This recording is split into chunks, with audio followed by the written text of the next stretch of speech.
Okay, so our notes for today start with graphing quadratic functions number 1. So like we talked about in the introduction, all quadratic equations are written in the form y equals ax squared plus bx plus c. So remember, anytime our equation has x squared, that's what makes it a quadratic. A, b, and c represent numbers. C specifically represents our y-intercept.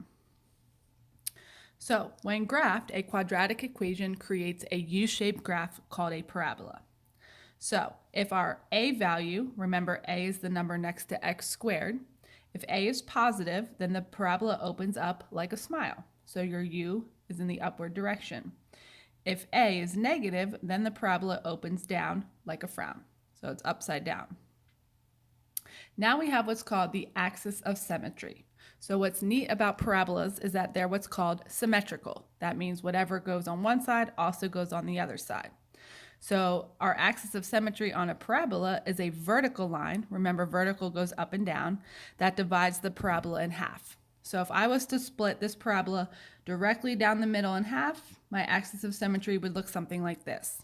Same thing when our parabola opens down, our axis of symmetry splits our parabola in half.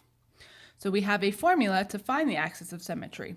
Our formula is x equals, because it's a vertical line. So remember, back to linear, anytime we have vertical lines, we use x. This is the opposite of b. So whatever value is next to x in our equation, that's our b value. We're going to do the opposite of that. So if it's positive, we make it negative. If it's negative, we make it positive. Then we do 2 times a, and again, a is the number next to x squared, and then we divide them. So x equals the opposite of b over 2a. You're going to have to know that formula. Once you do a few practice problems, you'll have it memorized. The next piece of our parabola is called the vertex. The vertex is the turning point of our parabola. So what that means is if I'm tracing my parabola from left to right, my parabola is going down. When I get to this point right here, my parabola stops going down and it starts going up. So it's called a turning point when graph changes from going down to going up. Same thing on this parabola. My graph is going in the upward direction, but when I get to this point, my graph starts going in the downward direction. So when that vertex is the lowest point, like it is here, when our parabola opens up, we call it a minimum. So when it's the lowest, it's a minimum. When the vertex is the highest point, it's called a maximum. So when our parabola is upside down, our vertex is now at the highest, and we call that a maximum. The vertex is written as an ordered pair. So that means we write it with x and y, and it uses the x value from our axis of symmetry. So our x value goes first, and we use the x value to find the y value. So let's look at 2 examples. Example 1, I have y equals x squared plus 4x minus 1. So what I recommend you do is identify what your a, b, and c values are. So a represents the number next to x squared. In this case, there's no number there. Remember, with a variable, we can always put a 1. So for this example, a is 1, b is the number next to x, so b is going to be positive 4, and c is the number at the end, which is going to be negative 1, since it's minus 1. So what does this tell us? Well, since my a value is positive, that means my parabola is going to open up. Next thing we want to find is our axis of symmetry. So this is where we use our formula. X equals the opposite of b over 2a. So in this problem, my b value is 4. The opposite of 4 would become negative 4. And then my denominator is 2 times a, and in this case, a is 1. So if I multiply 2 times 1, my denominator becomes 2. My numerator stays negative 4. Then I divide. Negative 4 divided by 2 gives me an axis of symmetry, x equals negative 2. So that's my vertical line that splits the parabola in half. Now what I do is I use that x value from my axis of symmetry to find the y value, so I have an ordered pair, which is my vertex. So my original equation was y equals x squared plus 4x minus 1. So what I'm going to do here is I'm going to take my x value of negative 2 and plug it in here and here. So make sure you're using parentheses, especially because your x value is negative. So in parentheses, I have negative 2 squared plus 4 times negative 2 minus 1.